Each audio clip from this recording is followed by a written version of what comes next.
Judges, chapter 1. After the death of Joshua, the Israelites asked the Lord, "Who will be the first to go up and fight for us against the Canaanites?" The Lord answered, Judah is to go. I have given the land into their hands. Then the men of Judah said to the Simeonites, their brothers, "Come up with us into the territory allotted to us to fight against the Canaanites. We in turn will go with you into yours." So the Simeonites went with them. When Judah attacked, the Lord gave the Canaanites and Perizzites into their hands, and they struck down 10,000 men at Bezek. It was there that they found Adoni-Bezek, and fought against him, putting to rout the Canaanites and Perizzites. Adoni-Bezek fled, but they chased him and caught him, and cut off his thumbs and big toes. Then Adoni-Bezek said, 70 kings with their thumbs and big toes cut off have picked up scraps under my table. Now God has paid me back for what I did to them. They brought him to Jerusalem, and he died there. The men of Judah attacked Jerusalem also and took it. They put the city to the sword and set it on fire. After that, the men of Judah went down to fight against the Canaanites living in the hill country, the Negev, and the western foothills. They advanced against the Canaanites living in Hebron, formerly called Kiriath Arba, and defeated Sheshai, Ahiman, and Talmai. From there, they advanced against the people living in Debir, formerly called Kiriath Sepher. And Caleb said, I will give my daughter Achsah in marriage to the man who attacks and captures Kiriath Sepher. Othniel, son of Kenaz, Caleb's younger brother, took it. So Caleb gave his daughter Achsah to him in marriage. One day, when she came to Othniel, she urged him to ask her father for a field. When she got off her donkey, Caleb asked her, What can I do for you? She replied, Do me a special favor. Since you have given me land in the Negev, give me also springs of water. Then Caleb gave her the upper and lower springs. The descendants of Moses' father-in-law, the Kenite, went up from the city of palms with the men of Judah to live among the people of the desert of Judah in the Negev near Arad. Then the men of Judah went with the Simeonites, their brothers, and attacked the Canaanites living in Zephath, and they totally destroyed the city. Therefore it was called Hormah. The men of Judah also took Gaza, Ashkelon, and Ekron, each city with its territory. The Lord was with the men of Judah. They took possession of the hill country, but they were unable to drive the people from the plains, because they had iron chariots. As Moses had promised, Hebron was given to Caleb, who drove from it the 3 sons of Anak. The Benjamites, however, failed to dislodge the Jebusites, who were living in Jerusalem. To this day the Jebusites live there with the Benjamites. Now the house of Joseph attacked Bethel, and the Lord was with them.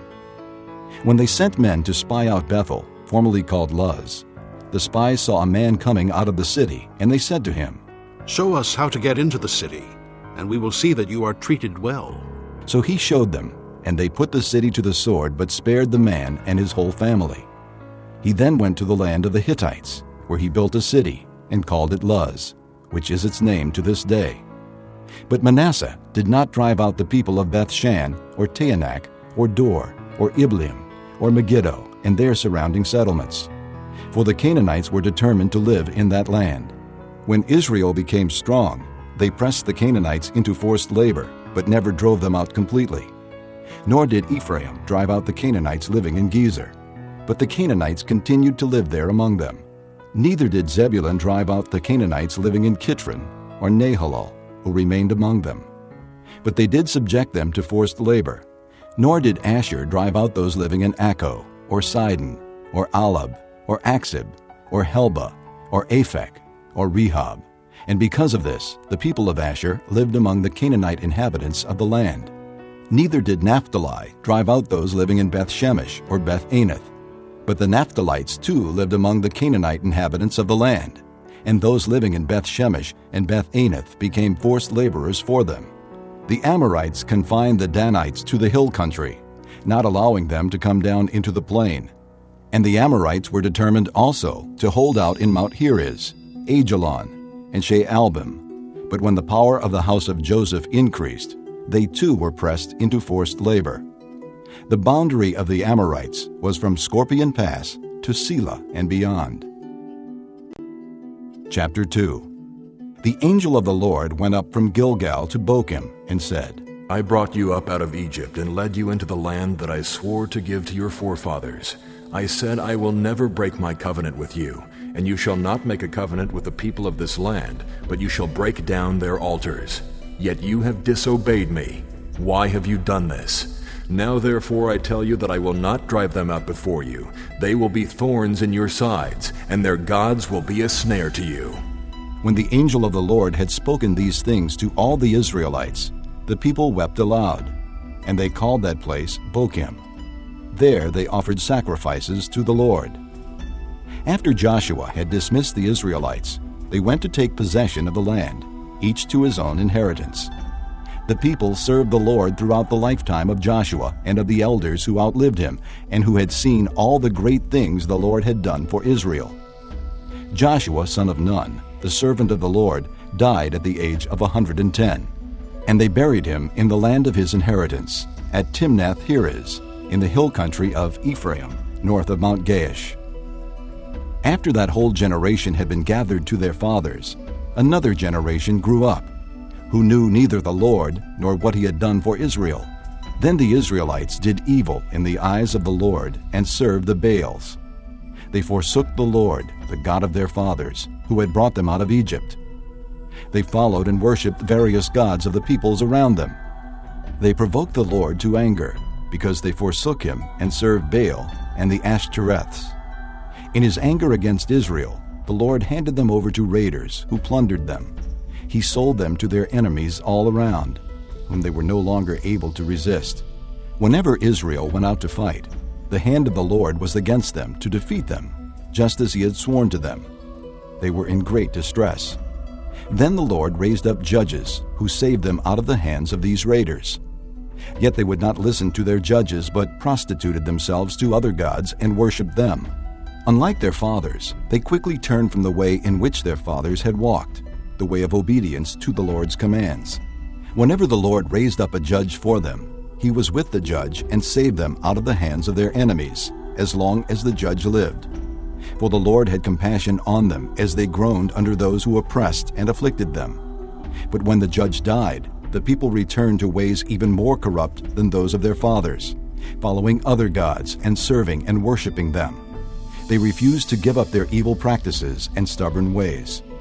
Therefore, the Lord was very angry with Israel and said, Because this nation has violated the covenant that I laid down for their forefathers, and has not listened to me, I will no longer drive out before them any of the nations Joshua left when he died. I will use them to test Israel, and see whether they will keep the way of the Lord and walk in it as their forefathers did. The Lord had allowed those nations to remain. He did not drive them out at once by giving them into the hands of Joshua. Chapter 3. These are the nations the Lord left to test all those Israelites who had not experienced any of the wars in Canaan. He did this only to teach warfare to the descendants of the Israelites who had not had previous battle experience.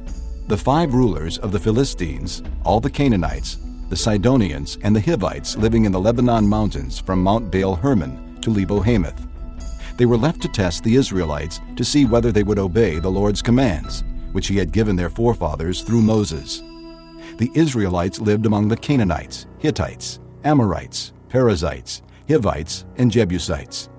They took their daughters in marriage and gave their own daughters to their sons and served their gods.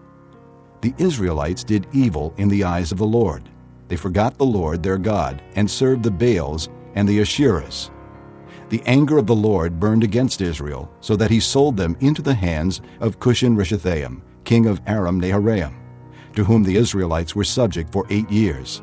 But when they cried out to the Lord, he raised up for them a deliverer, Othniel, son of Kenaz, Caleb's younger brother, who saved them. The Spirit of the Lord came upon him, so that he became Israel's judge and went to war. The Lord gave Cushan-Rishathaim, king of Aram, into the hands of Othniel, who overpowered him. So the land had peace for 40 years, until Othniel, son of Kenaz, died. Once again, the Israelites did evil in the eyes of the Lord. And because they did this evil, the Lord gave Eglon, king of Moab, power over Israel. Getting the Ammonites and Amalekites to join him, Eglon came and attacked Israel. and they took possession of the city of palms. The Israelites were subject to Eglon, king of Moab, for 18 years. Again the Israelites cried out to the Lord, and he gave them a deliverer, Ehud, a left-handed man, the son of Gera, the Benjamite. The Israelites sent him with tribute to Eglon, king of Moab. Now Ehud had made a double-edged sword about 1.5 feet long, which he strapped to his right thigh under his clothing. He presented the tribute to Eglon, king of Moab, who was a very fat man. After Ehud had presented the tribute, he sent on their way the men who had carried it. At the idols near Gilgal, he himself turned back and said, I have a secret message for you, O king. The king said, Quiet! And all his attendants left him. Ehud then approached him while he was sitting alone in the upper room of his summer palace and said, I have a message from God for you. As the king rose from his seat, Ehud reached with his left hand, drew the sword from his right thigh, and plunged it into the king's belly. Even the handle sank in after the blade, which came out his back. Ehud did not pull the sword out, and the fat closed in over it. Then Ehud went out to the porch. He shut the doors of the upper room behind him and locked them. After he had gone, the servants came and found the doors of the upper room locked. They said, He must be relieving himself in the inner room of the house. They waited to the point of embarrassment, but when he did not open the doors of the room, they took a key and unlocked them. There they saw their lord fallen to the floor, dead. While they waited, Ehud got away. He passed by the idols and escaped to Seirah. When he arrived there, he blew a trumpet in the hill country of Ephraim, and the Israelites went down with him from the hills, with him leading them. Follow me, he ordered. For the Lord has given Moab, your enemy, into your hands. So they followed him down, and taking possession of the fords of the Jordan that led to Moab, they allowed no one to cross over. At that time they struck down about 10,000 Moabites, all vigorous and strong. Not a man escaped. That day Moab was made subject to Israel, and the land had peace for 80 years. After Ehud came Shamgar, son of Anath, who struck down 600 Philistines with an ox goad. He too saved Israel. Chapter 4. After Ehud died, the Israelites once again did evil in the eyes of the Lord. So the Lord sold them into the hands of Jabin, a king of Canaan, who reigned in Hazor. The commander of his army was Sisera, who lived in Harosheth Hagoyim. Because he had 900 iron chariots and had cruelly oppressed the Israelites for 20 years, they cried to the Lord for help. Deborah, a prophetess, the wife of Lapidoth, was leading Israel at that time. She held court under the palm of Deborah between Ramah and Bethel in the hill country of Ephraim, and the Israelites came to her to have their disputes decided. She sent for Barak, son of Abinoam from Kedesh in Naphtali, and said to him, The Lord, the God of Israel, commands you, Go, take with you 10,000 men of Naphtali and Zebulun, and lead the way to Mount Tabor. I will lure Sisera, the commander of Jabin's army with his chariots and his troops, to the Kishon River, and give him into your hands. Barak said to her, If you go with me, I will go. But if you don't go with me, I won't go. Very well, Deborah said. I will go with you. But because of the way you are going about this, the honor will not be yours, for the Lord will hand Sisera over to a woman. So Deborah went with Barak to Kedesh, where he summoned Zebulun and Naphtali. 10,000 men followed him, and Deborah also went with him. Now Heber the Kenite had left the other Kenites, the descendants of Hobab, Moses' brother-in-law, and pitched his tent by the great tree in Zaananim near Kedesh. When they told Sisera that Barak, son of Abinoam, had gone up to Mount Tabor, Sisera gathered together his 900 iron chariots and all the men with him, from Harosheth Hagoyim to the Kishon River. Then Deborah said to Barak, Go! This is the day the Lord has given Sisera into your hands. Has not the Lord gone ahead of you? So Barak went down Mount Tabor, followed by 10,000 men. At Barak's advance, the Lord routed Sisera and all his chariots and army by the sword, and Sisera abandoned his chariot and fled on foot. But Barak pursued the chariots and army as far as Harosheth Hagoyim. All the troops of Sisera fell by the sword. Not a man was left. Sisera, however, fled on foot to the tent of Jael, the wife of Heber the Kenite, because there were friendly relations between Jabin king of Hazor and the clan of Heber the Kenite. Jael went out to meet Sisera and said to him, "Come, my lord, come right in. Don't be afraid." So he entered her tent, and she put a covering over him. "I'm thirsty," he said. "Please give me some water." She opened a skin of milk, gave him a drink, and covered him up. "Stand in the doorway of the tent," he told her. "If someone comes by and asks you, 'Is anyone here?' say no." But Jael, Heber's wife, picked up a tent peg and a hammer and went quietly to him while he lay fast asleep, exhausted. She drove the peg through his temple into the ground, and he died. Barak came by in pursuit of Sisera, and Jael went out to meet him. "Come," she said. "I will show you the man you're looking for." So he went in with her, and there lay Sisera with the tent peg through his temple, dead. On that day God subdued Jabin, the Canaanite king, before the Israelites. And the hand of the Israelites grew stronger and stronger against Jabin, the Canaanite king, until they destroyed him. Chapter 5. On that day Deborah and Barak son of Abinoam sang this song. When the princes in Israel take the lead, when the people willingly offer themselves, praise the Lord. Hear this, you kings. Listen, you rulers. I will sing to the Lord, I will sing. I will make music to the Lord, the God of Israel. O Lord, when you went out from Seir, when you marched from the land of Edom, the earth shook, the heavens poured, the clouds poured down water. The mountains quaked before the Lord, the one of Sinai, before the Lord, the God of Israel. In the days of Shamgar, son of Anath, in the days of Jael, the roads were abandoned. Travelers took to winding paths. Village life in Israel ceased until I, Deborah, arose a mother in Israel. When they chose new gods, war came to the city gates, and not a shield or spear was seen among 40,000 in Israel. My heart is with Israel's princes, with the willing volunteers among the people. Praise the Lord! You who ride on white donkeys, sitting on your saddle blankets, and you who walk along the road, consider the voice of the singers at the watering places. They recite the righteous acts of the Lord, the righteous acts of his warriors in Israel. Then the people of the Lord went down to the city gates. Wake up, Deborah. Wake up, break out in song. Arise, O Barak. Take captive your captives, O son of Abinoam. Then the men who were left came down to the nobles. The people of the Lord came to me with the mighty. Some came from Ephraim, whose roots were in Abimelech. Benjamin was with the people who followed you. From Machir captains came down, from Zebulun those who bear a commander's staff. The princes of Issachar were with Deborah. Yes, Issachar was with Barak. Rushing after him into the valley, in the districts of Reuben there was much searching of heart. Why did you stay among the campfires to hear the whistling for the flocks? In the districts of Reuben there was much searching of heart. Gilead stayed beyond the Jordan. And Dan, why did he linger by the ships? Asher remained on the coast and stayed in his coves. The people of Zebulun risked their very lives. So did Naphtali on the heights of the field. Kings came. They fought. The kings of Canaan fought at Taanach by the waters of Megiddo, but they carried off no silver, no plunder. From the heavens the stars fought. From their courses they fought against Sisera. The river Kishon swept them away. The age-old river, the river Kishon.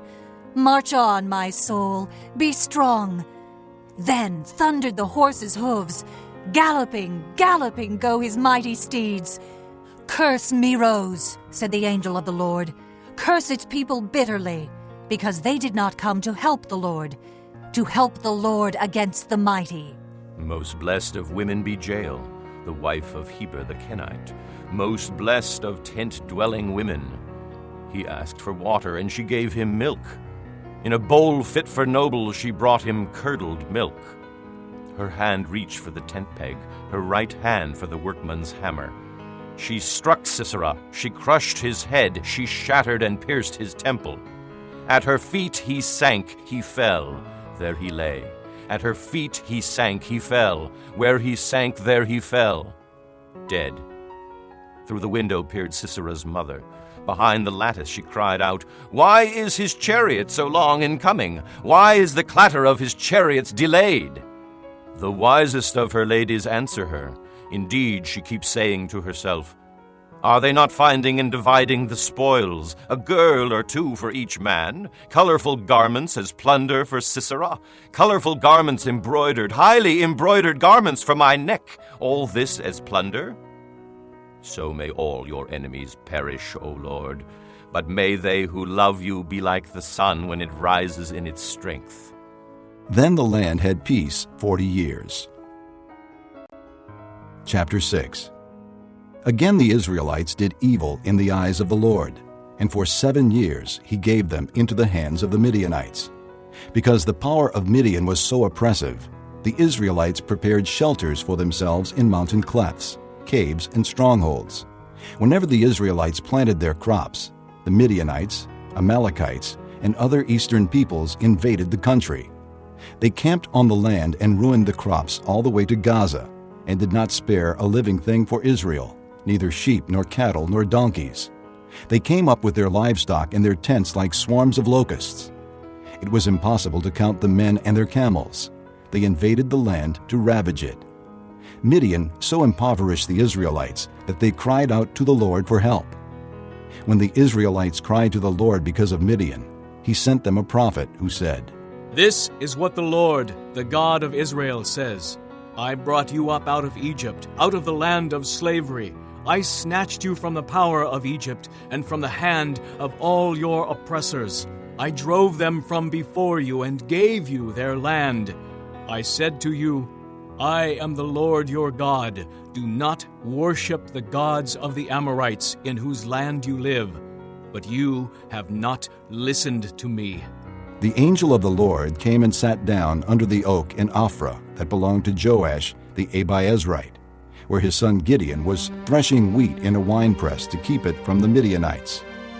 When the angel of the Lord appeared to Gideon, he said, "The Lord is with you, mighty warrior."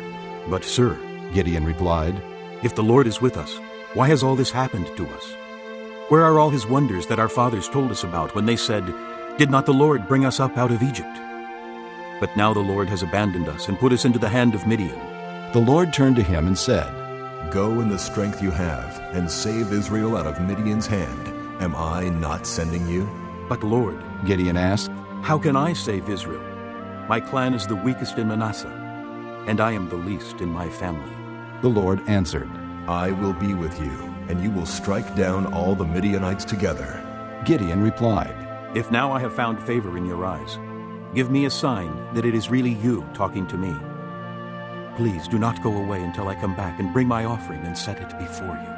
And the Lord said, "I will wait until you return." Gideon went in, prepared a young goat, and from an ephah of flour he made bread without yeast. Putting the meat in a basket and its broth in a pot, he brought them out and offered them to him under the oak. The angel of God said to him, "Take the meat and the unleavened bread, place them on this rock, and pour out the broth." And Gideon did so. With the tip of the staff that was in his hand, the angel of the Lord touched the meat and the unleavened bread. Fire flared from the rock, consuming the meat and the bread, and the angel of the Lord disappeared. When Gideon realized that it was the angel of the Lord, he exclaimed, "Ah, sovereign Lord, I have seen the angel of the Lord face to face." But the Lord said to him, "Peace, do not be afraid. You are not going to die." So Gideon built an altar to the Lord there and called it, "The Lord is Peace." To this day it stands in Ophrah of the Abiezrites.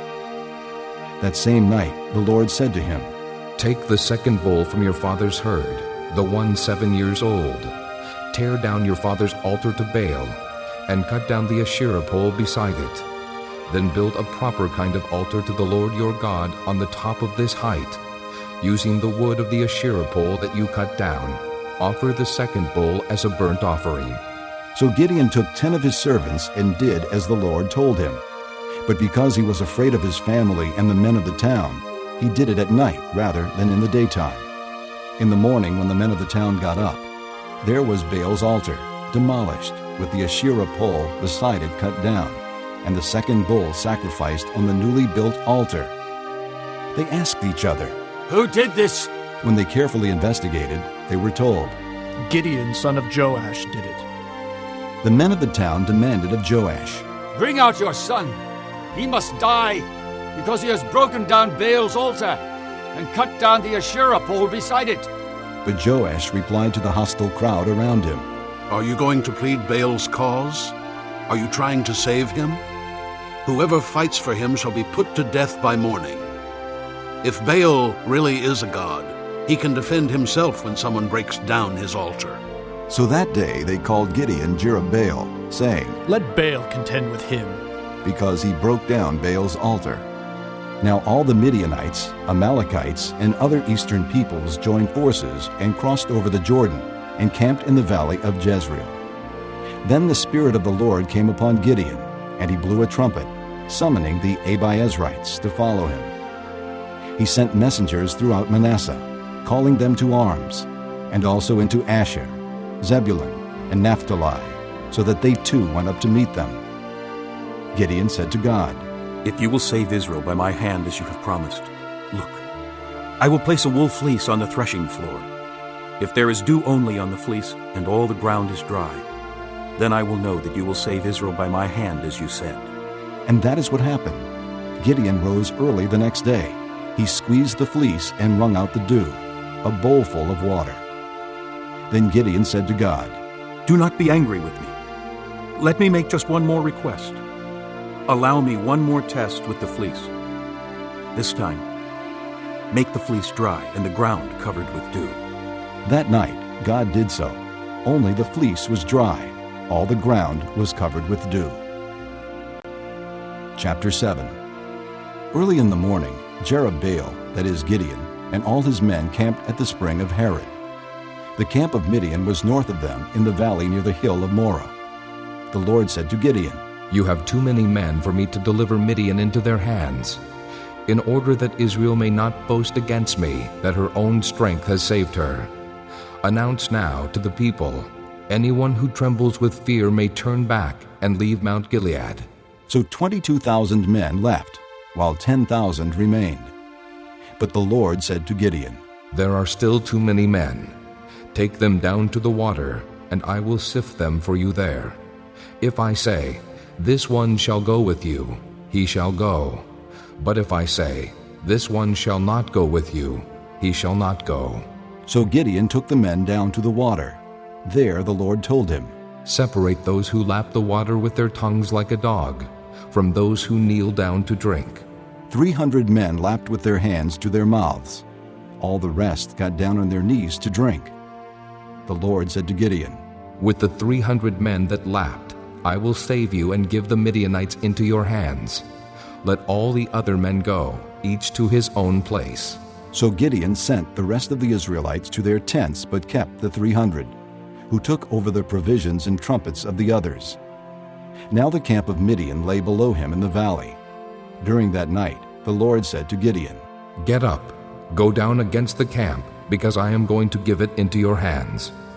If you are afraid to attack, go down to the camp with your servant Purah, and listen to what they are saying. Afterward, you will be encouraged to attack the camp. So he and Purah, his servant, went down to the outposts of the camp. The Midianites, the Amalekites, and all the other eastern peoples had settled in the valley, thick as locusts. Their camels could no more be counted than the sand on the seashore. Gideon arrived just as a man was telling a friend his dream. I had a dream, he was saying. A round loaf of barley bread came tumbling into the Midianite camp. It struck the tent with such force that the tent overturned and collapsed. His friend responded, This can be nothing other than the sword of Gideon, son of Joash, the Israelite. God has given the Midianites and the whole camp into his hands. When Gideon heard the dream and its interpretation, he worshipped God. He returned to the camp of Israel and called out, Get up! The Lord has given the Midianite camp into your hands. Dividing the 300 men into 3 companies, he placed trumpets and empty jars in the hands of all of them, with torches inside. Watch me, he told them. Follow my lead. When I get to the edge of the camp, do exactly as I do.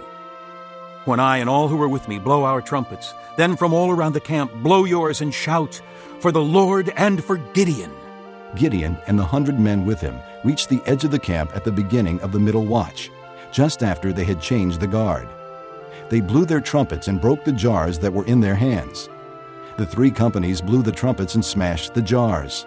Grasping the torches in their left hands and holding in their right hands the trumpets they were to blow, they shouted, "A sword for the Lord and for Gideon!" While each man held his position around the camp, all the Midianites ran, crying out as they fled. When the 300 trumpets sounded, the Lord caused the men throughout the camp to turn on each other with their swords. The army fled to Beth-shittah, toward Zererah, as far as the border of Abel-Mahalah, near Tabbath. Israelites from Naphtali, Asher, and all Manasseh were called out, and they pursued the Midianites. Gideon sent messengers throughout the hill country of Ephraim, saying, "Come down against the Midianites, and seize the waters of the Jordan ahead of them, as far as Beth-barah." So all the men of Ephraim were called out, and they took the waters of the Jordan, as far as Beth-barah. They also captured 2 of the Midianite leaders, Oreb and Zeeb. They killed Oreb at the rock of Oreb, and Zeeb at the winepress of Zeeb. They pursued the Midianites and brought the heads of Oreb and Zeeb to Gideon, who was by the Jordan. Chapter 8. Now the Ephraimites asked Gideon, "Why have you treated us like this? Why didn't you call us when you went to fight Midian?" And they criticized him sharply. But he answered them, "What have I accomplished compared to you? Aren't the gleanings of Ephraim's grapes better than the full grape harvest of Abiezer? God gave Oreb and Zeeb, the Midianite leaders, into your hands. What was I able to do compared to you?" At this, their resentment against him subsided. Gideon and his 300 men, exhausted yet keeping up the pursuit, came to the Jordan and crossed it. He said to the men of Succoth, "Give my troops some bread. They are worn out, and I am still pursuing Zebah and Zalmunna, the kings of Midian." But the officials of Succoth said, "Do you already have the hands of Zebah and Zalmunna in your possession? Why should we give bread to your troops?" Then Gideon replied, "Just for that. When the Lord has given Zebah and Zalmunna into my hand, I will tear your flesh with desert thorns and briars." From there he went up to Peniel and made the same request of them. But they answered as the men of Succoth had. So he said to the men of Peniel, "When I return in triumph, I will tear down this tower." Now Zebah and Zalmunna were in Karkor with a force of about 15,000 men, all that were left of the armies of the eastern peoples. 120,000 swordsmen had fallen. Gideon went up by the route of the nomads east of Nobah and Jogbehah, and fell upon the unsuspecting army. Zebah and Zalmunna, the 2 kings of Midian, fled, but he pursued them and captured them, routing their entire army. Gideon, son of Joash, then returned from the battle by the pass of Heriz. He caught a young man of Succoth and questioned him, and the young man wrote down for him the names of the 77 officials of Succoth, the elders of the town. Then Gideon came and said to the men of Succoth, "Here are Zebah and Zalmunna, about whom you taunted me by saying, 'Do you already have the hands of Zebah and Zalmunna in your possession? Why should we give bread to your exhausted men?'" He took the elders of the town and taught the men of Succoth a lesson by punishing them with desert thorns and briars. He also pulled down the tower of Peniel and killed the men of the town. Then he asked Zebah and Zalmunna, "What kind of men did you kill at Tabor?" "Men like you," they answered, "each one with the bearing of a prince." Gideon replied, "Those were my brothers, the sons of my own mother. As surely as the Lord lives, if you had spared their lives, I would not kill you." Turning to Jether, his oldest son, he said, "Kill them." But Jether did not draw his sword, because he was only a boy and was afraid. Zebah and Zalmunna said, "Come, do it yourself. As is the man, so is his strength." So Gideon stepped forward and killed them, and took the ornaments off their camels' necks. The Israelites said to Gideon, "Rule over us, you, your son, and your grandson, because you have saved us out of the hand of Midian." But Gideon told them, "I will not rule over you, nor will my son rule over you. The Lord will rule over you." And he said, "I do have one request, that each of you give me an earring from your share of the plunder." It was the custom of the Ishmaelites to wear gold earrings. They answered, "We'll be glad to give them." So they spread out a garment, and each man threw a ring from his plunder onto it. The weight of the gold rings he asked for came to 1,700 shekels, not counting the ornaments, the pendants, and the purple garments worn by the kings of Midian, or the chains that were on their camels' necks. Gideon made the gold into an ephod, which he placed in Ophrah, his town. All Israel prostituted themselves by worshiping it there, and it became a snare to Gideon and his family. Thus Midian was subdued before the Israelites and did not raise its head again. During Gideon's lifetime, the land enjoyed peace 40 years. Jerubbaal, son of Joash, went back home to live. He had 70 sons of his own, for he had many wives. His concubine, who lived in Shechem, also bore him a son, whom he named Abimelech. Gideon, son of Joash, died at a good old age, and was buried in the tomb of his father Joash in Ophrah of the Abiezrites. No sooner had Gideon died than the Israelites again prostituted themselves to the Baals. They set up Baal-berith as their god, and did not remember the Lord their God, who had rescued them from the hands of all their enemies on every side. They also failed to show kindness to the family of Jerubbaal, that is Gideon, for all the good things he had done for them. Chapter 9. Abimelech, son of Jerubbaal, went to his mother's brothers in Shechem, and said to them and to all his mother's clan, Ask all the citizens of Shechem, which is better for you, to have all 70 of Jerubbaal's sons rule over you, or just one man? Remember, I am your flesh and blood. When the brothers repeated all this to the citizens of Shechem, they were inclined to follow Abimelech, for they said, "He is our brother." They gave him 70 shekels of silver from the temple of Baal-berith, and Abimelech used it to hire reckless adventurers who became his followers. He went to his father's home in Ophrah, and on one stone murdered his 70 brothers, the sons of Jerubbaal. But Jotham, the youngest son of Jerubbaal, escaped by hiding.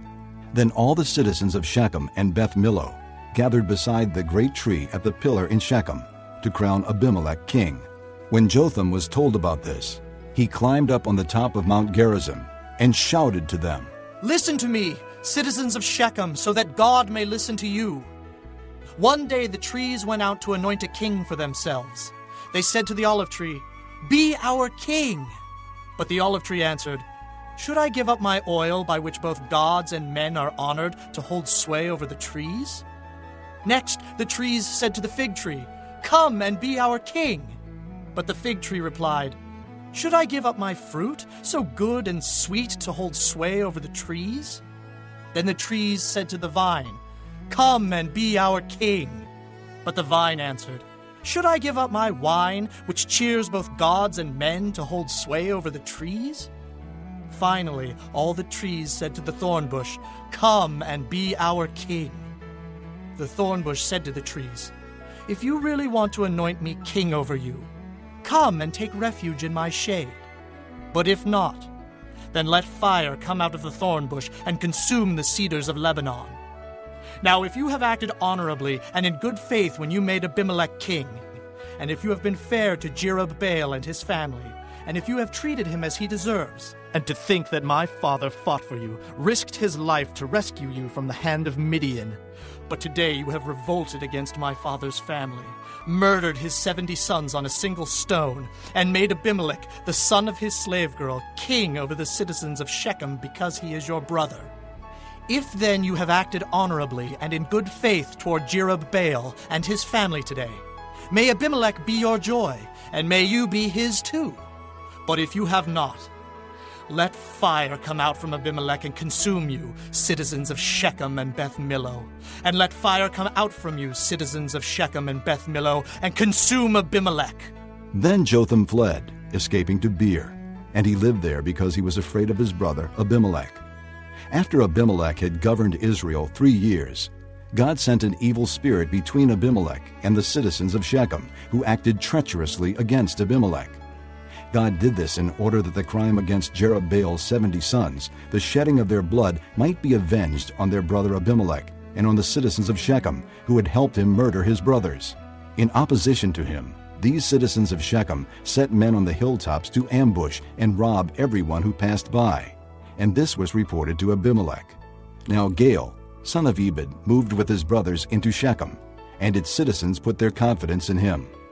After they had gone out into the fields and gathered the grapes and trodden them, they held a festival in the temple of their God. While they were eating and drinking, they cursed Abimelech. Then Gaal, son of Ehud, said, Who is Abimelech, and who is Shechem, that we should be subject to him? Isn't he Jerubbaal's son, and isn't Zebul his deputy? Serve the men of Hamor, Shechem's father. Why should we serve Abimelech? If only this people were under my command, then I would get rid of him. I would say to Abimelech, Call out your whole army. When Zebul, the governor of the city, heard what Gaal, son of Ehud, said, he was very angry. Under cover he sent messengers to Abimelech, saying, Gaal, son of Ehud, and his brothers have come to Shechem, and are stirring up the city against you. Now then, during the night, you and your men should come and lie in wait in the fields. In the morning at sunrise, advance against the city. When Gaal and his men come out against you, do whatever your hand finds to do. So Abimelech and all his troops set out by night, and took up concealed positions near Shechem in 4 companies. Now Gaal, son of Ehud, had gone out and was standing at the entrance to the city gate, just as Abimelech and his soldiers came out from their hiding place. When Gaal saw them, he said to Zebul, Look, people are coming down from the tops of the mountains. Zebul replied, You mistake the shadows of the mountains for men. But Gaal spoke up again, Look, people are coming down from the center of the land, and a company is coming from the direction of the soothsayer's tree. Then Zebul said to him, Where is your big talk now, you who said, Who is Abimelech that we should be subject to him? Aren't these the men you ridiculed? Go out and fight them. So Gaal led out the citizens of Shechem and fought Abimelech. Abimelech chased him, and many fell wounded in the flight, all the way to the entrance to the gate. Abimelech stayed in Aramah, and Zebul drove Gaal and his brothers out of Shechem. The next day the people of Shechem went out to the fields, and this was reported to Abimelech. So he took his men, divided them into 3 companies, and set an ambush in the fields. When he saw the people coming out of the city, he rose to attack them. Abimelech and the companies with him rushed forward to a position at the entrance to the city gate. Then 2 companies rushed upon those in the fields and struck them down. All that day Abimelech pressed his attack against the city until he had captured it and killed its people. Then he destroyed the city and scattered salt over it. On hearing this, the citizens in the tower of Shechem went into the stronghold of the temple of El-Berith. When Abimelech heard that they had assembled there, he and all his men went up Mount Zalmon. He took an axe and cut off some branches, which he lifted to his shoulders. He ordered the men with him, Quick, do what you have seen me do. So all the men cut branches and followed Abimelech. They piled them against the stronghold and set it on fire over the people inside. So all the people in the tower of Shechem, about 1,000 men and women, also died. Next, Abimelech went to Thebez and besieged it and captured it. Inside the city, however, was a strong tower, to which all the men and women, all the people of the city, fled. They locked themselves in and climbed up on the tower roof. Abimelech went to the tower and stormed it. But as he approached the entrance to the tower to set it on fire, a woman dropped an upper millstone on his head and cracked his skull. Hurriedly, he called to his armor-bearer, Draw your sword and kill me, so that they can't say, A woman killed him. So his servant ran him through, and he died. When the Israelites saw that Abimelech was dead, they went home. Thus God repaid the wickedness that Abimelech had done to his father by murdering his 70 brothers. God also made the men of Shechem pay for all their wickedness. The curse of Jotham, son of Jerubbaal, came on them. Chapter 10. After the time of Abimelech, a man of Issachar, Tola, son of Puah, the son of Dodo, rose to save Israel. He lived in Shamir, in the hill country of Ephraim. He led Israel 23 years. Then he died, and was buried in Shamir.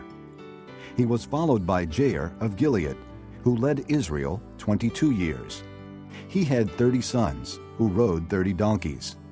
They controlled 30 towns in Gilead, which to this day are called Havoth-Jair. When Jair died, he was buried in Canaan. Again the Israelites did evil in the eyes of the Lord. They served the Baals and the Ashtoreths and the gods of Aram, the gods of Sidon, the gods of Moab, the gods of the Ammonites, and the gods of the Philistines. And because the Israelites forsook the Lord and no longer served him, he became angry with them. He sold them into the hands of the Philistines and the Ammonites, who that year shattered and crushed them. For 18 years they oppressed all the Israelites on the east side of the Jordan in Gilead, the land of the Amorites.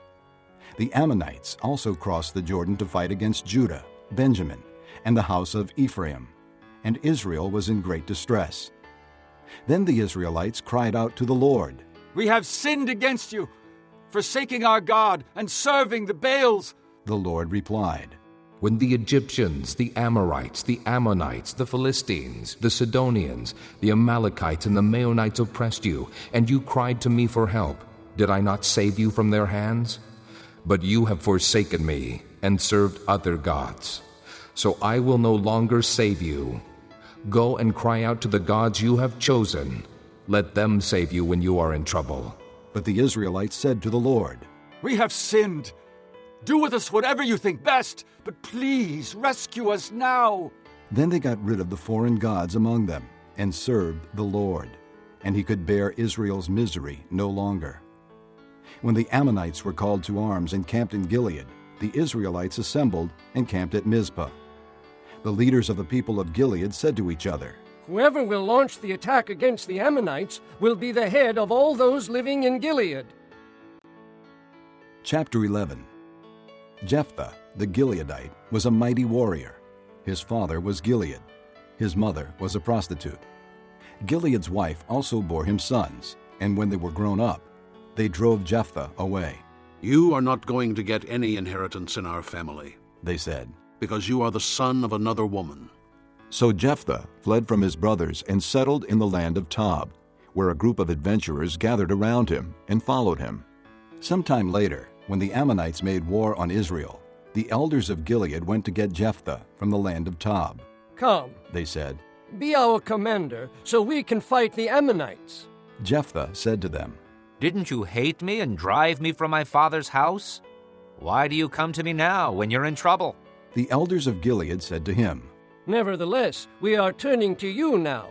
Come with us to fight the Ammonites, and you will be our head over all who live in Gilead." Jephthah answered, "Suppose you take me back to fight the Ammonites, and the Lord gives them to me. Will I really be your head?" The elders of Gilead replied, "The Lord is our witness. We will certainly do as you say." So Jephthah went with the elders of Gilead, and the people made him head and commander over them. And he repeated all his words before the Lord in Mizpah. Then Jephthah sent messengers to the Ammonite king with the question, "What do you have against us that you have attacked our country?" The king of the Ammonites answered Jephthah's messengers, "When Israel came up out of Egypt, they took away my land from the Arnon to the Jabbok, all the way to the Jordan. Now give it back peaceably." Jephthah sent back messengers to the Ammonite king, saying, "This is what Jephthah says. Israel did not take the land of Moab or the land of the Ammonites. But when they came up out of Egypt, Israel went through the desert to the Red Sea and on to Kadesh. Then Israel sent messengers to the king of Edom, saying, 'Give us permission to go through your country.' But the king of Edom would not listen. They sent also to the king of Moab, and he refused. So Israel stayed at Kadesh. Next they traveled through the desert, skirted the lands of Edom and Moab, passed along the eastern side of the country of Moab, and camped on the other side of the Arnon. They did not enter the territory of Moab, for the Arnon was its border. Then Israel sent messengers to Sihon, king of the Amorites, who ruled in Heshbon, and said to him, 'Let us pass through your country to our own place.' Sihon, however, did not trust Israel to pass through his territory. He mustered all his men and encamped at Jahaz, and fought with Israel. Then the Lord, the God of Israel, gave Sihon and all his men into Israel's hands, and they defeated them. Israel took over all the land of the Amorites who lived in that country, capturing all of it from the Arnon to the Jabbok, and from the desert to the Jordan. Now since the Lord, the God of Israel, has driven the Amorites out before his people Israel, what right have you to take it over? Will you not take what your god Chemosh gives you?" Likewise, whatever the Lord our God has given us, we will possess. Are you better than Balak, son of Zippor, king of Moab? Did he ever quarrel with Israel or fight with them? For 300 years Israel occupied Heshbon, Aroer, the surrounding settlements, and all the towns along the Arnon. Why didn't you retake them during that time? I have not wronged you, but you are doing me wrong by waging war against me. Let the Lord, the judge, decide the dispute this day between the Israelites and the Ammonites." The king of Ammon, however, paid no attention to the message Jephthah sent him. Then the Spirit of the Lord came upon Jephthah. He crossed Gilead and Manasseh, passed through Mizpah of Gilead, and from there he advanced against the Ammonites. And Jephthah made a vow to the Lord. "If you give the Ammonites into my hands, whatever comes out of the door of my house to meet me when I return in triumph from the Ammonites will be the Lord's, and I will sacrifice it as a burnt offering." Then Jephthah went over to fight the Ammonites, and the Lord gave them into his hands. He devastated 20 towns from Aroer to the vicinity of Minnith, as far as Abel-keramim. Thus Israel subdued Ammon.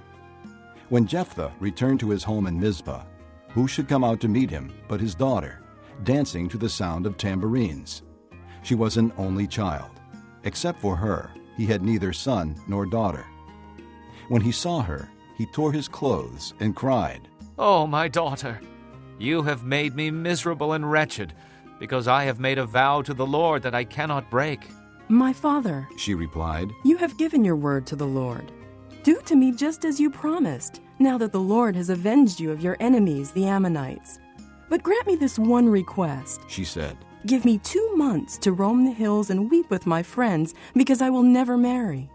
"You may go," he said. And he let her go for 2 months. She and the girls went into the hills and wept because she would never marry.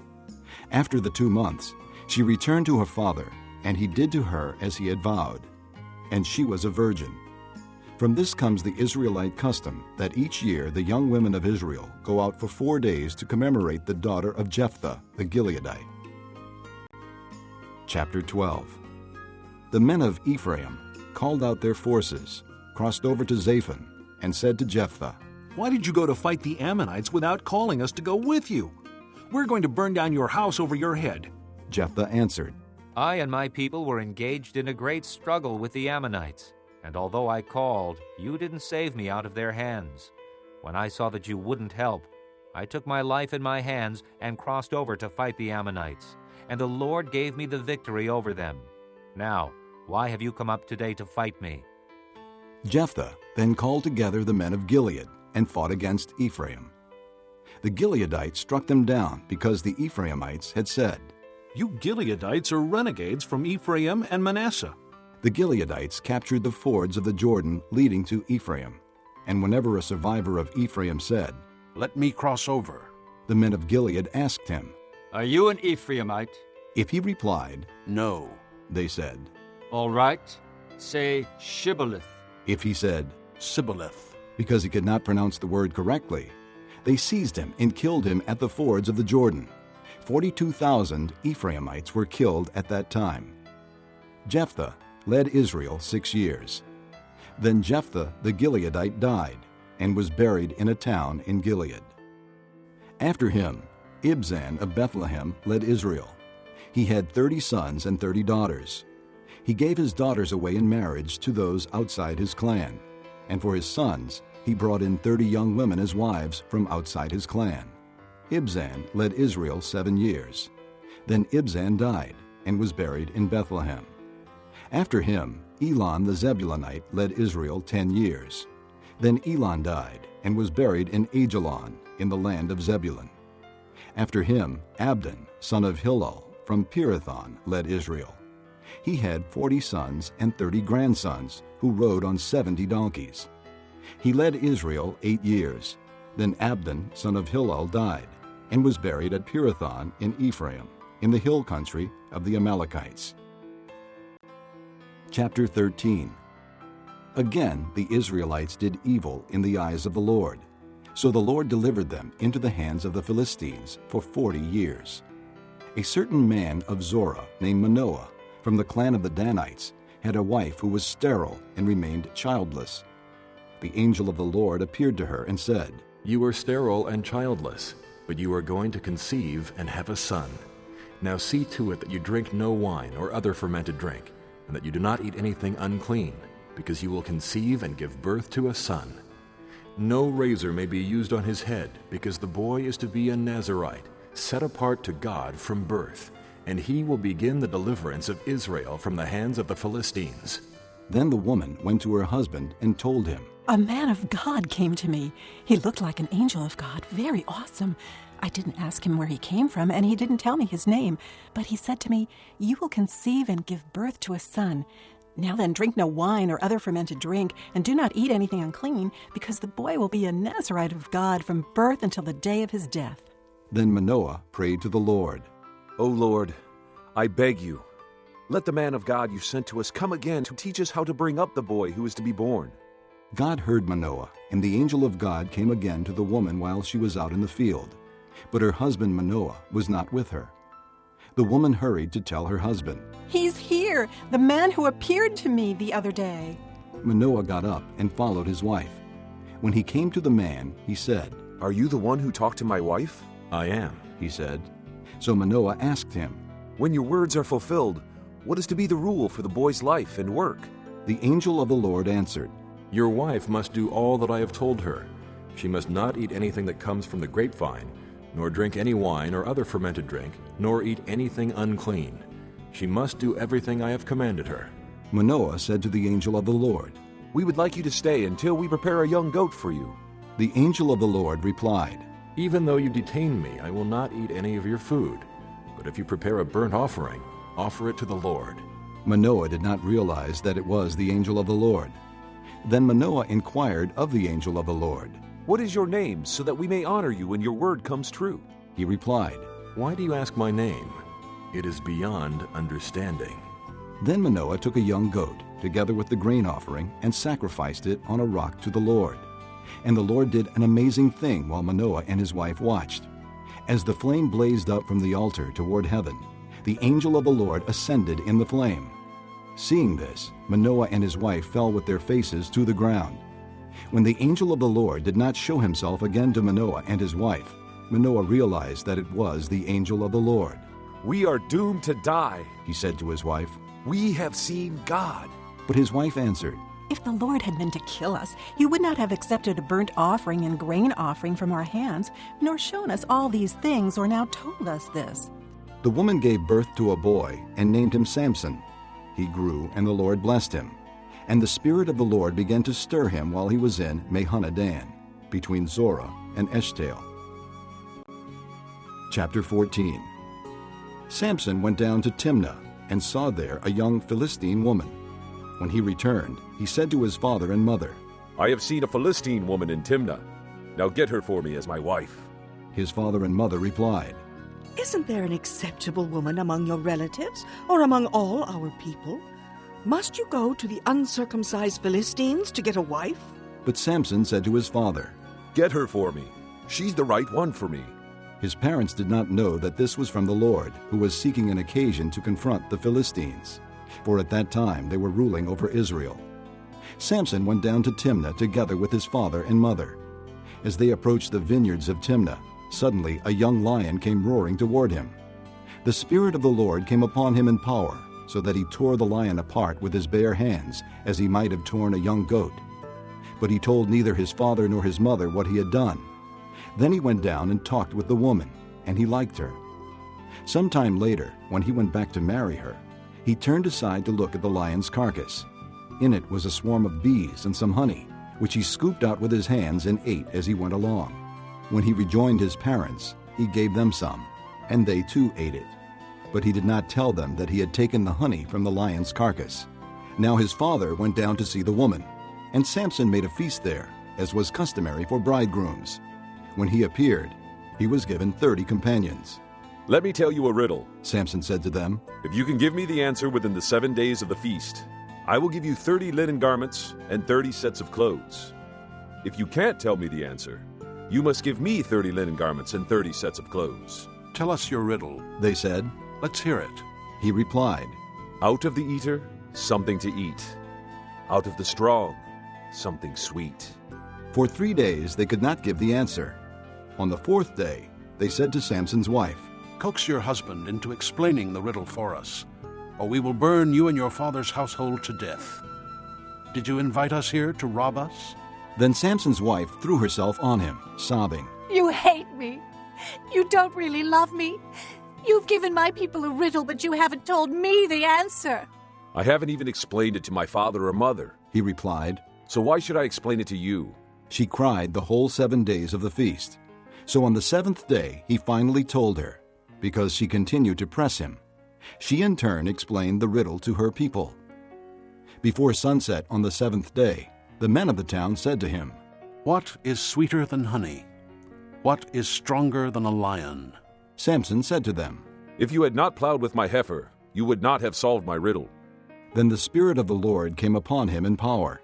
He went down to Ashkelon, struck down 30 of their men, stripped them of their belongings, and gave their clothes to those who had explained the riddle. Burning with anger, he went up to his father's house, and Samson's wife was given to the friend who had attended him at his wedding. Chapter 15. Later on, at the time of wheat harvest, Samson took a young goat and went to visit his wife. He said, I'm going to my wife's room. But her father would not let him go in. I was so sure you thoroughly hated her, he said, that I gave her to your friend. Isn't her younger sister more attractive? Take her instead. Samson said to them, This time I have a right to get even with the Philistines. I will really harm them. So he went out and caught 300 foxes and tied them tail to tail in pairs. He then fastened a torch to every pair of tails, lit the torches, and let the foxes loose in the standing grain of the Philistines. He burned up the shocks and standing grain, together with the vineyards and olive groves. When the Philistines asked, Who did this? They were told, Samson, the Timnite's son-in-law, because his wife was given to his friend. So the Philistines went up and burned her and her father to death. Samson said to them, Since you've acted like this, I won't stop until I get my revenge on you. He attacked them viciously and slaughtered many of them. Then he went down and stayed in a cave in the rock of Etam. The Philistines went up and camped in Judah, spreading out near Lehi. The men of Judah asked, Why have you come to fight us? We have come to take Samson prisoner, they answered, to do to him as he did to us. Then 3,000 men from Judah went down to the cave in the rock of Etam and said to Samson, Don't you realize that the Philistines are rulers over us? What have you done to us? He answered, I merely did to them what they did to me. They said to him, We've come to tie you up and hand you over to the Philistines. Samson said, Swear to me that you won't kill me yourselves. Agreed, they answered. We will only tie you up and hand you over to them. We will not kill you. So they bound him with 2 new ropes and led him up from the rock. As he approached Lehi, the Philistines came toward him shouting. The Spirit of the Lord came upon him in power. The ropes on his arms became like charred flax, and the bindings dropped from his hands. Finding a fresh jawbone of a donkey, he grabbed it and struck down 1,000 men. Then Samson said, With the donkey's jawbone, I have made donkeys of them. With the donkey's jawbone, I have killed 1,000 men. When he finished speaking, he threw away the jawbone, and the place was called Ramoth Lehi. Because he was very thirsty, he cried out to the Lord, You have given your servant this great victory. Must I now die of thirst and fall into the hands of the uncircumcised? Then God opened up the hollow place in Lehi, and water came out of it. When Samson drank, his strength returned, and he revived. So the spring was called Enhakkore, and it is still there in Lehi. Samson led Israel for 20 years in the days of the Philistines. Chapter 16. One day Samson went to Gaza, where he saw a prostitute. He went in to spend the night with her.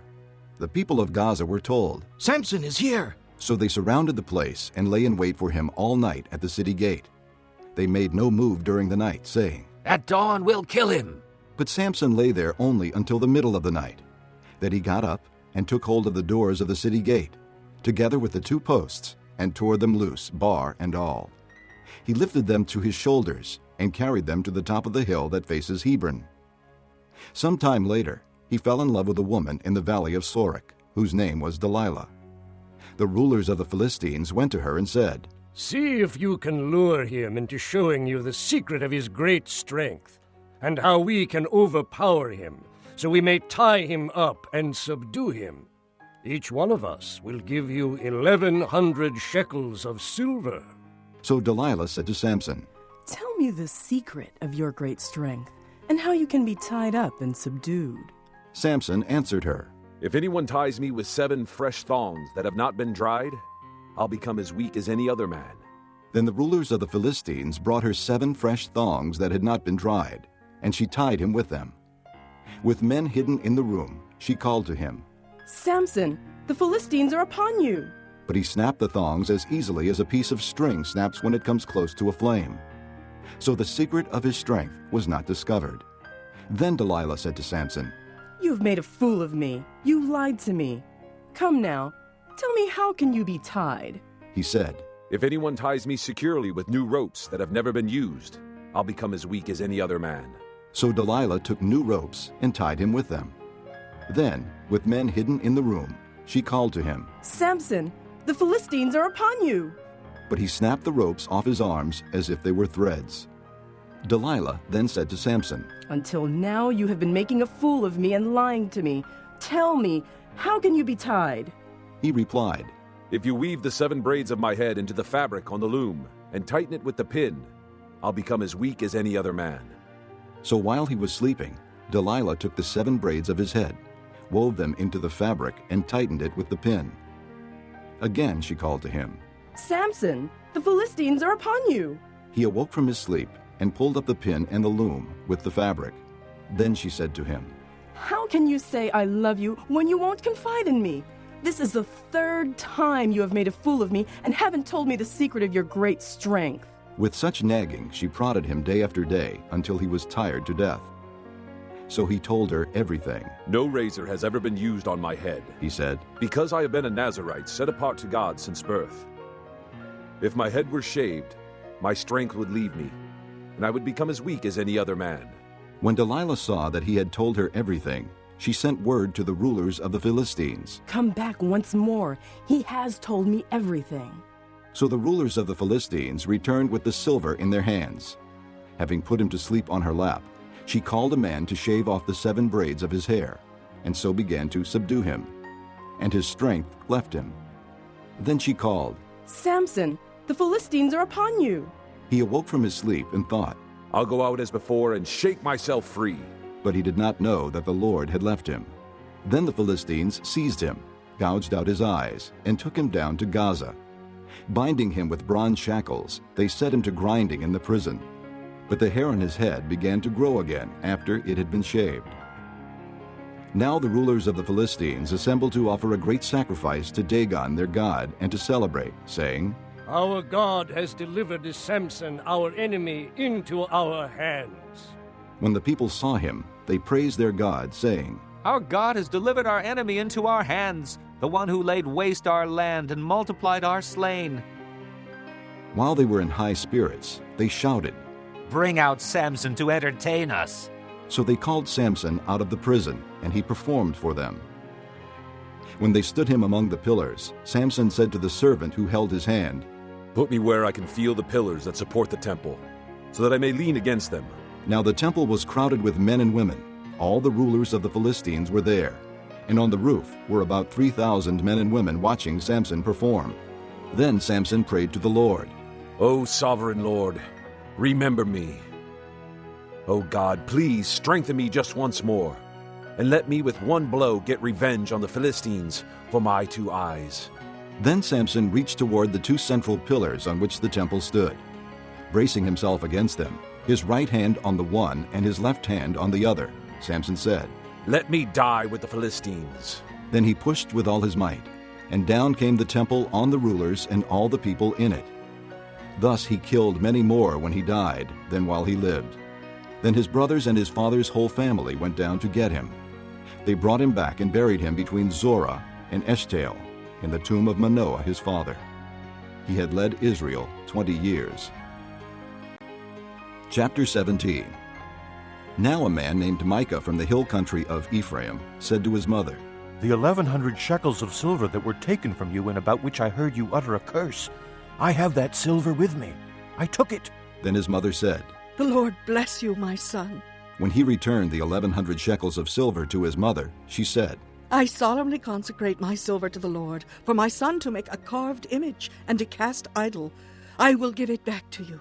So he returned the silver to his mother, and she took 200 shekels of silver and gave them to a silversmith, who made them into the image and the idol, and they were put in Micah's house. Now this man Micah had a shrine, and he made an ephod and some idols, and installed one of his sons as his priest. In those days Israel had no king. Everyone did as he saw fit. A young Levite from Bethlehem in Judah, who had been living within the clan of Judah, left that town in search of some other place to stay. On his way, he came to Micah's house in the hill country of Ephraim. Micah asked him, "Where are you from?" "I'm a Levite from Bethlehem in Judah," he said, "and I'm looking for a place to stay." Then Micah said to him, "Live with me and be my father and priest, and I'll give you 10 shekels of silver a year, your clothes and your food." So the Levite agreed to live with him, and the young man was to him like one of his sons. Then Micah installed the Levite, and the young man became his priest and lived in his house. And Micah said, "Now I know that the Lord will be good to me, since this Levite has become my priest." Chapter 18. In those days Israel had no king. And in those days the tribe of the Danites was seeking a place of their own where they might settle, because they had not yet come into an inheritance among the tribes of Israel. So the Danites sent 5 warriors from Zorah and Eshtaol to spy out the land and explore it.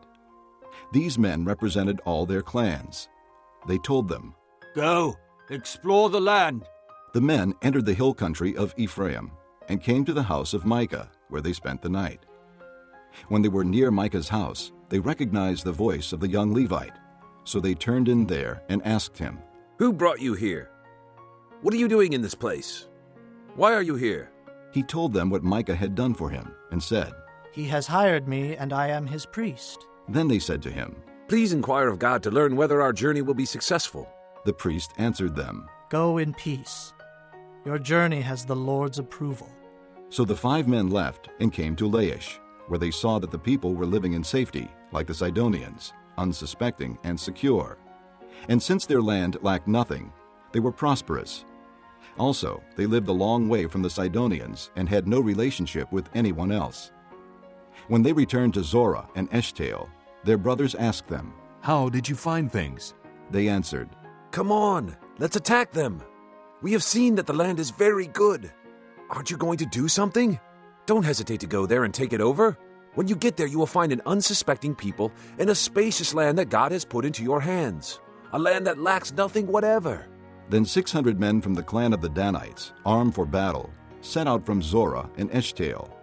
On their way, they set up camp near Kiriath Jearim in Judah. This is why the place west of Kiriath Jearim is called Mahanadan to this day. From there, they went on to the hill country of Ephraim and came to Micah's house. Then the 5 men who had spied out the land of Laish said to their brothers, "Do you know that one of these houses has an ephod, other household gods, a carved image, and a cast idol? Now you know what to do." So they turned in there and went to the house of the young Levite at Micah's place and greeted him. The 600 Danites, armed for battle, stood at the entrance to the gate.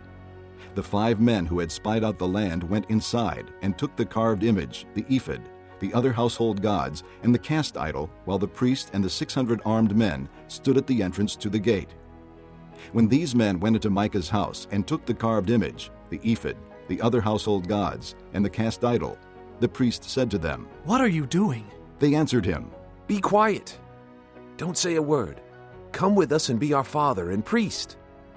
Isn't it better that you serve a tribe and clan in Israel as priest, rather than just one man's household?" Then the priest was glad. He took the ephod, the other household gods, and the carved image, and went along with the people. Putting their little children, their livestock, and their possessions in front of them, they turned away and left. When they had gone some distance from Micah's house, the men who lived near Micah were called together and overtook the Danites. As they shouted after them, the Danites turned and said to Micah, What's the matter with you that you called out your men to fight? He replied, You took the gods I made and my priest and went away. What else do I have? How can you ask, what's the matter with you? The Danites answered, Don't argue with us, or some hot-tempered men will attack you, and you and your family will lose your lives. So the Danites went their way, and Micah, seeing that they were too strong for him, turned around and went back home. Then they took what Micah had made and his priest, and went on to Laish against a peaceful and unsuspecting people. They attacked them with the sword and burned down their city. There was no one to rescue them, because they lived a long way from Sidon and had no relationship with anyone else. The city was in a valley near Beth Rehob. The Danites rebuilt the city and settled there. They named it Dan, after their forefather Dan, who was born to Israel, though the city used to be called Laish. There, the Danites set up for themselves the idols, and Jonathan, son of Gershom, the son of Moses, and his sons were priests for the tribe of Dan until the time of the captivity of the land. They continued to use the idols Micah had made, all the time the house of God was in Shiloh. Chapter 19. In those days, Israel had no king. Now a Levite who lived in a remote area in the hill country of Ephraim took a concubine from Bethlehem in Judah. But she was unfaithful to him. She left him and went back to her father's house in Bethlehem, Judah. After she had been there 4 months, her husband went to her to persuade her to return. He had with him his servant and 2 donkeys. She took him into her father's house, and when her father saw him, he gladly welcomed him. His father-in-law, the girl's father, prevailed upon him to stay, so he remained with him 3 days, eating and drinking and sleeping there. On the 4th day, they got up early, and he prepared to leave. But the girl's father said to his son-in-law, Refresh yourself with something to eat, then you can go. So the 2 of them sat down to eat and drink together. Afterward, the girl's father said, Please stay tonight and enjoy yourself. And when the man got up to go, his father-in-law persuaded him, so he stayed there that night. On the morning of the 5th day, when he rose to go, the girl's father said, Refresh yourself. Wait till afternoon. So the 2 of them ate together. Then when the man, with his concubine and his servant, got up to leave, his father-in-law, the girl's father, said, Now look, it's almost evening. Spend the night here. The day is nearly over. Stay and enjoy yourself. Early tomorrow morning you can get up and be on your way home. But unwilling to stay another night, the man left and went toward Jephthah, that is, Jerusalem, with his 2 saddled donkeys and his concubine. When they were near Jephthah, and the day was almost gone, the servant said to his master, Come, let's stop at this city of the Jebusites and spend the night. His master replied, No, we won't go into an alien city whose people are not Israelites. We will go on to Gibeah. He added, Come, let's try to reach Gibeah or Ramah and spend the night in one of those places.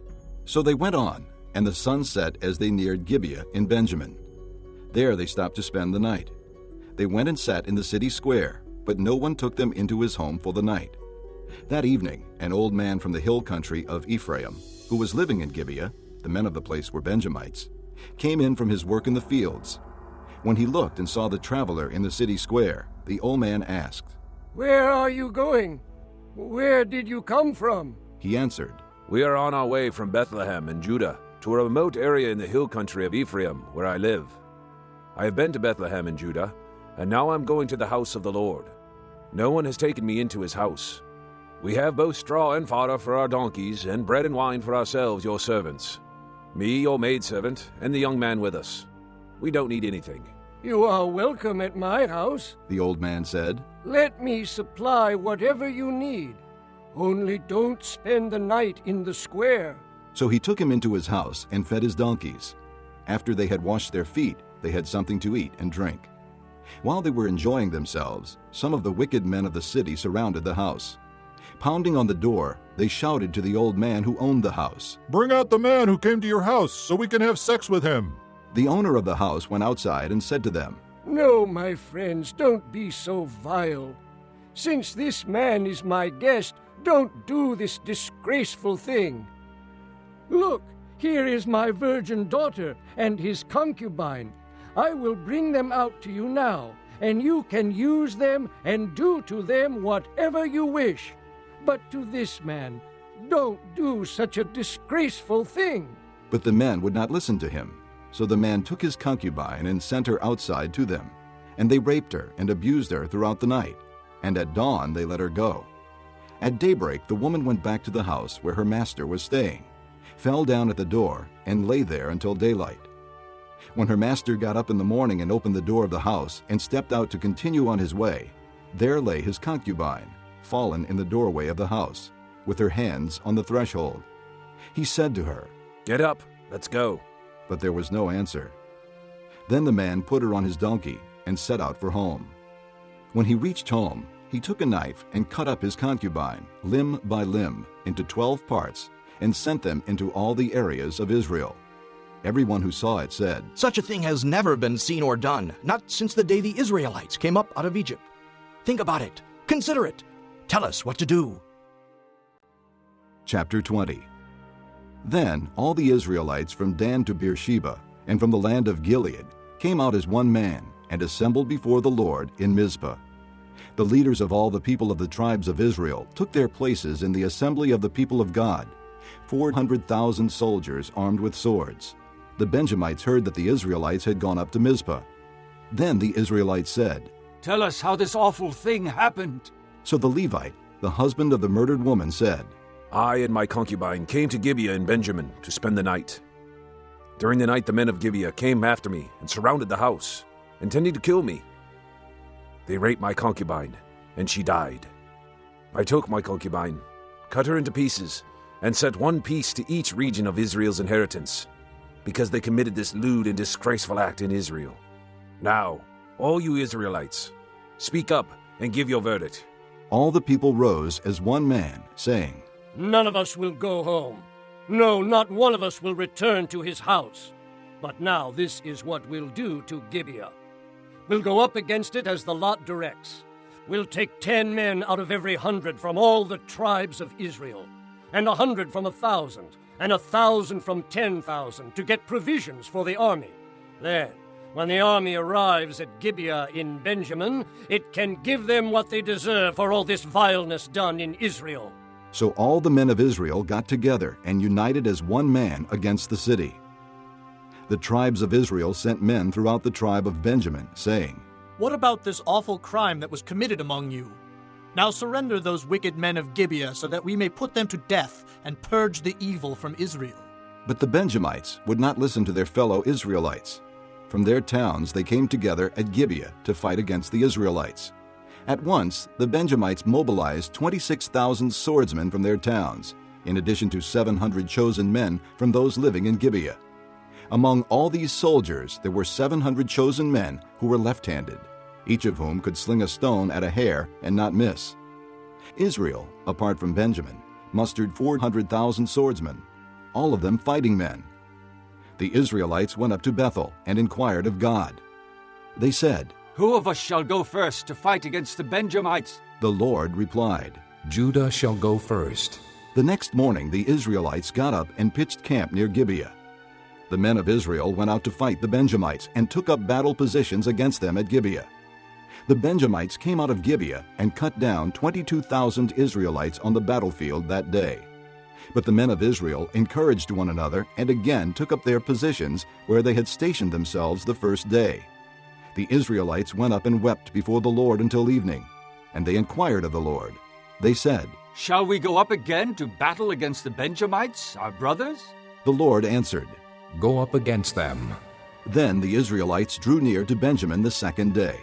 This time, when the Benjamites came out from Gibeah to oppose them, they cut down another 18,000 Israelites, all of them armed with swords. Then the Israelites, all the people, went up to Bethel, and there they sat weeping before the Lord. They fasted that day until evening, and presented burnt offerings and fellowship offerings to the Lord. And the Israelites inquired of the Lord. In those days the ark of the covenant of God was there, with Phinehas, son of Eleazar, the son of Aaron, ministering before it. They asked, "Shall we go up again to battle with Benjamin, our brother, or not?" The Lord responded, "Go, for tomorrow I will give them into your hands."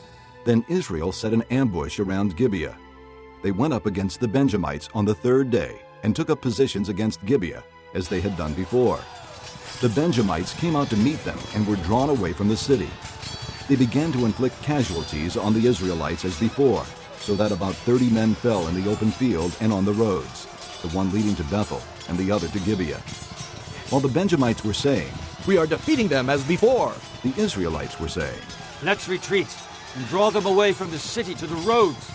All the men of Israel moved from their places and took up positions at Baal Tamar, and the Israelite ambush charged out of its place on the west of Gibeah.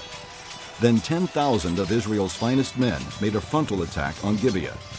The fighting was so heavy that the Benjamites did not realize how near disaster was. The Lord defeated Benjamin before Israel, and on that day the Israelites struck down 25,100 Benjamites, all armed with swords. Then the Benjamites saw that they were beaten. Now the men of Israel had given way before Benjamin, because they relied on the ambush they had set near Gibeah. The men who had been in ambush made a sudden dash into Gibeah, spread out, and put the whole city to the sword. The men of Israel had arranged with the ambush that they should send up a great cloud of smoke from the city, and then the men of Israel would turn in the battle. The Benjamites had begun to inflict casualties on the men of Israel, about 30, and they said, "We are defeating them as in the first battle." But when the column of smoke began to rise from the city, the Benjamites turned and saw the smoke of the whole city going up into the sky. Then the men of Israel turned on them, and the men of Benjamin were terrified, because they realized that disaster had come upon them. So they fled before the Israelites in the direction of the desert, but they could not escape the battle. And the men of Israel who came out of the towns cut them down there. They surrounded the Benjamites, chased them, and easily overran them in the vicinity of Gibeah on the east. 18,000 Benjamites fell, all of them valiant fighters.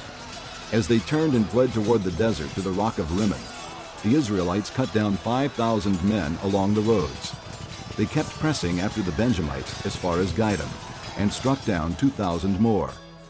On that day, 25,000 Benjamite swordsmen fell, all of them valiant fighters. But 600 men turned and fled into the desert to the rock of Rimmon, where they stayed 4 months. The men of Israel went back to Benjamin and put all the towns to the sword, including the animals and everything else they found. All the towns they came across they set on fire. Chapter 21. The men of Israel had taken an oath at Mizpah. "Not one of us will give his daughter in marriage to a Benjamite." The people went to Bethel, where they sat before God until evening, raising their voices and weeping bitterly. "O Lord, the God of Israel," they cried, "why has this happened to Israel? Why should one tribe be missing from Israel today?" Early the next day, the people built an altar and presented burnt offerings and fellowship offerings. Then the Israelites asked, "Who from all the tribes of Israel has failed to assemble before the Lord?"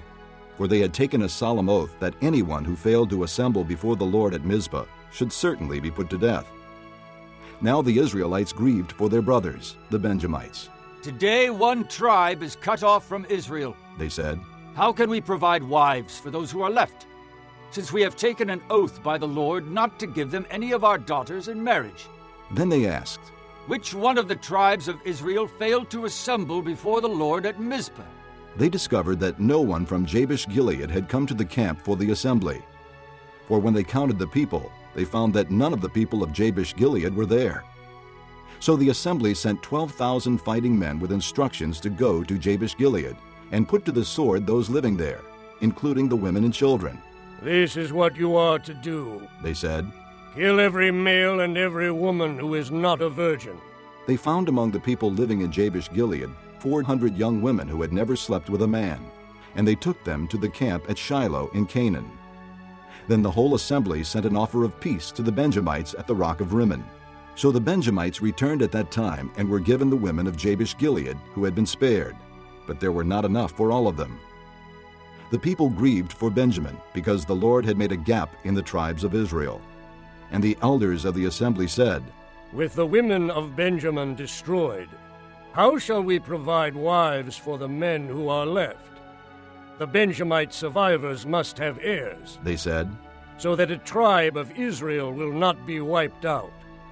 We can't give them our daughters as wives, since we Israelites have taken this oath. Cursed be anyone who gives a wife to a Benjamite.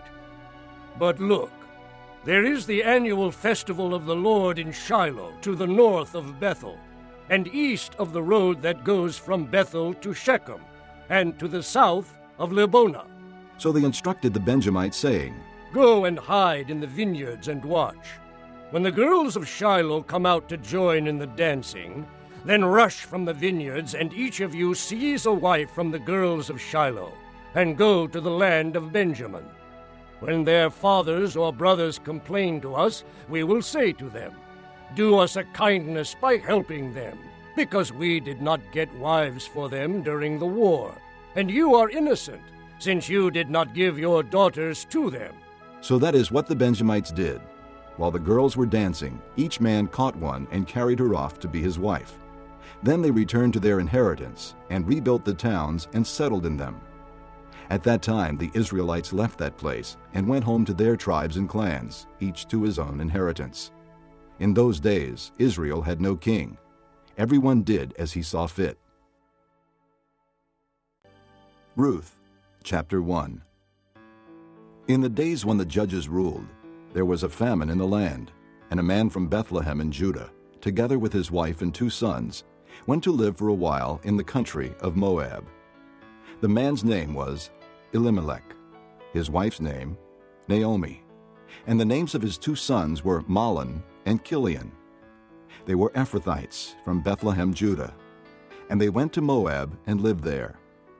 Now Elimelech, Naomi's husband, died, and she was left with her 2 sons. They married Moabite women, one named Orpah and the other Ruth. After they had lived there about 10 years, both Mahlon and Chilion also died, and Naomi was left without her 2 sons and her husband. When she heard in Moab that the Lord had come to the aid of his people by providing food for them, Naomi and her daughters-in-law prepared to return home from there. With her 2 daughters-in-law, she left the place where she had been living and set out on the road that would take them back to the land of Judah. Then Naomi said to her 2 daughters-in-law, Go back, each of you, to your mother's home. May the Lord show kindness to you, as you have shown to your dead and to me. May the Lord grant that each of you will find rest in the home of another husband. Then she kissed them, and they wept aloud, and said to her, We will go back with you to your people. But Naomi said, Return home, my daughters. Why would you come with me? Am I going to have any more sons who could become your husbands? Return home, my daughters. I am too old to have another husband. Even if I thought there was still hope for me, even if I had a husband tonight and then gave birth to sons, would you wait until they grew up? Would you remain unmarried for them? No, my daughters. It is more bitter for me than for you, because the Lord's hand has gone out against me. At this they wept again. Then Orpah kissed her mother-in-law goodbye, but Ruth clung to her. Look, said Naomi, your sister-in-law is going back to her people and her gods. Go back with her. But Ruth replied, Don't urge me to leave you or to turn back from you. Where you go, I will go, and where you stay, I will stay. Your people will be my people, and your God, my God. Where you die, I will die, and there I will be buried. May the Lord deal with me, be it ever so severely, if anything but death separates you and me. When Naomi realized that Ruth was determined to go with her, she stopped urging her. So the 2 women went on until they came to Bethlehem. When they arrived in Bethlehem, the whole town was stirred because of them, and the women exclaimed, Can this be Naomi? Don't call me Naomi, she told them. Call me Mara, because the Almighty has made my life very bitter. I went away full, but the Lord has brought me back empty. Why call me Naomi? The Lord has afflicted me. The Almighty has brought misfortune upon me. So Naomi returned from Moab, accompanied by Ruth the Moabitess, her daughter-in-law, arriving in Bethlehem as the barley harvest was beginning. Chapter 2. Now Naomi had a relative on her husband's side from the clan of Elimelech, a man of standing, whose name was Boaz. And Ruth the Moabitess said to Naomi, Let me go to the fields and pick up the leftover grain behind anyone in whose eyes I find favor. Naomi said to her, Go ahead, my daughter. So she went out and began to glean in the fields behind the harvesters. As it turned out, she found herself working in a field belonging to Boaz, who was from the clan of Elimelech. Just then Boaz arrived from Bethlehem and greeted the harvesters. "The Lord be with you." "The Lord bless you," they called back. Boaz asked the foreman of his harvesters, "Whose young woman is that?" The foreman replied, "She is the Moabitess, who came back from Moab with Naomi. She said, 'Please let me glean and gather among the sheaves behind the harvesters.' She went into the field and has worked steadily from morning till now, except for a short rest in the shelter." So Boaz said to Ruth, "My daughter, listen to me. Don't go and glean in another field, and don't go away from here. Stay here with my servant girls. Watch the field where the men are harvesting, and follow along after the girls. I've told the men not to touch you. And whenever you are thirsty, go and get a drink from the water jars the men have filled." At this, she bowed down with her face to the ground. She exclaimed, "Why have I found such favor in your eyes that you notice me, a foreigner?" Boaz replied, "I've been told all about what you have done for your mother-in-law since the death of your husband, how you left your father and mother and your homeland and came to live with the people you did not know before. May the Lord repay you for what you have done. May you be richly rewarded by the Lord, the God of Israel, under whose wings you have come to take refuge." "May I continue to find favor in your eyes, my lord," she said. "You have given me comfort and have spoken kindly to your servant, though I do not have the standing of one of your servant girls." At mealtime Boaz said to her, "Come over here. Have some bread and dip it in the wine vinegar."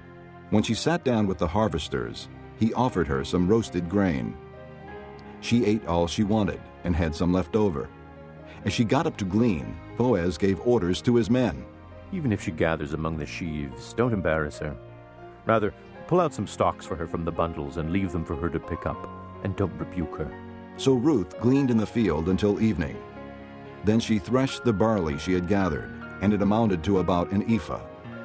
She carried it back to town, and her mother-in-law saw how much she had gathered. Ruth also brought out and gave her what she had left over after she had eaten enough. Her mother-in-law asked her, "Where did you glean today? Where did you work?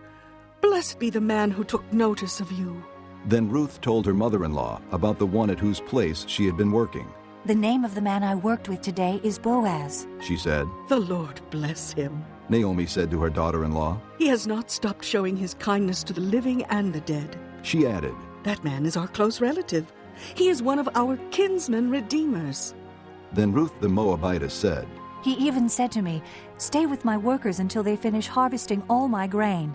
Naomi said to Ruth, her daughter-in-law, "It will be good for you, my daughter, to go with his girls, because in someone else's field you might be harmed." So Ruth stayed close to the servant girls of Boaz to glean until the barley and wheat harvests were finished, and she lived with her mother-in-law. Chapter 3. One day, Naomi, her mother-in-law, said to her, "My daughter, should I not try to find a home for you, where you will be well provided for? Is not Boaz, with whose servant girls you have been, a kinsman of ours? Tonight he will be winnowing barley on the threshing floor. Wash and perfume yourself, and put on your best clothes. Then go down to the threshing floor, but don't let him know you are there until he has finished eating and drinking. When he lies down, note the place where he is lying. Then go and uncover his feet and lie down. He will tell you what to do." "I will do whatever you say," Ruth answered. So she went down to the threshing floor and did everything her mother-in-law told her to do. When Boaz had finished eating and drinking and was in good spirits, he went over to lie down at the far end of the grain pile. Ruth approached quietly, uncovered his feet, and lay down. In the middle of the night, something startled the man, and he turned and discovered a woman lying at his feet. "Who are you?" he asked. "I am your servant, Ruth," she said. "Spread the corner of your garment over me, since you are a kinsman redeemer." "The Lord bless you, my daughter," he replied. "This kindness is greater than that which you showed earlier. You have not run after the younger men, whether rich or poor. And now, my daughter, don't be afraid. I will do for you all you ask.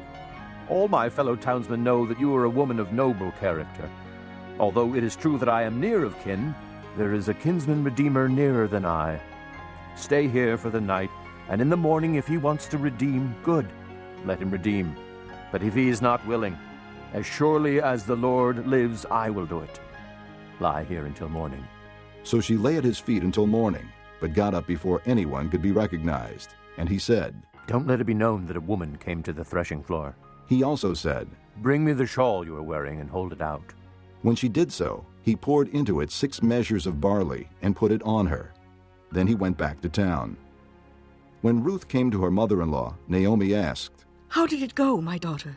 Then she told her everything Boaz had done for her, and added, "He gave me these 6 measures of barley, saying, 'Don't go back to your mother-in-law empty-handed.'" Then Naomi said, "Wait, my daughter, until you find out what happens, for the man will not rest until the matter is settled today." Chapter 4. Meanwhile Boaz went up to the town gate and sat there. When the kinsman redeemer he had mentioned came along, Boaz said, "Come over here, my friend, and sit down." So he went over and sat down. Boaz took 10 of the elders of the town and said, "Sit here." And they did so. Then he said to the kinsman redeemer, "Naomi, who has come back from Moab, is selling the piece of land that belonged to our brother Elimelech. I thought I should bring the matter to your attention and suggest that you buy it in the presence of these seated here and in the presence of the elders of my people. If you will redeem it, do so. But if you will not, tell me, so I will know. For no one has the right to do it except you, and I am next in line." "I will redeem it," he said. Then Boaz said, "On the day you buy the land from Naomi and from Ruth the Moabitess, you acquire the dead man's widow in order to maintain the name of the dead with his property." At this, the kinsman redeemer said, "Then I cannot redeem it, because I might endanger my own estate. You redeem it yourself. I cannot do it." Now in earlier times in Israel, for the redemption and transfer of property to become final, one party took off his sandal and gave it to the other. This was the method of legalizing transactions in Israel. So the kinsman redeemer said to Boaz, "Buy it yourself." And he removed his sandal. Then Boaz announced to the elders and all the people, "Today you are witnesses that I have bought from Naomi all the property of Elimelech, Chilion, and Mahlon. I have also acquired Ruth the Moabitess, Mahlon's widow, as my wife, in order to maintain the name of the dead with his property, so that his name will not disappear from among his family or from the town records. Today you are witnesses." Then the elders and all those at the gate said, "We are witnesses. May the Lord make the woman who is coming into your home like Rachel and Leah, who together built up the house of Israel. May you have standing in Ephrathah and be famous in Bethlehem. Through the offspring the Lord gives you by this young woman, may your family be like that of Perez, whom Tamar bore to Judah." So Boaz took Ruth, and she became his wife. Then he went to her, and the Lord enabled her to conceive, and she gave birth to a son. The women said to Naomi, Praise be to the Lord, who this day has not left you without a kinsman redeemer. May he become famous throughout Israel. He will renew your life and sustain you in your old age. For your daughter-in-law, who loves you and who is better to you than 7 sons, has given him birth." Then Naomi took the child, laid him in her lap, and cared for him. The women living there said, "Naomi has a son." And they named him Obed. He was the father of Jesse, the father of David. This, then, is the family line of Perez. Perez was the father of Hezron. Hezron the father of Ram. Ram the father of Amminadab. Amminadab the father of Nahshon. Nahshon the father of Salmon. Salmon the father of Boaz. Boaz the father of Obed. Obed the father of Jesse. And Jesse the father of David.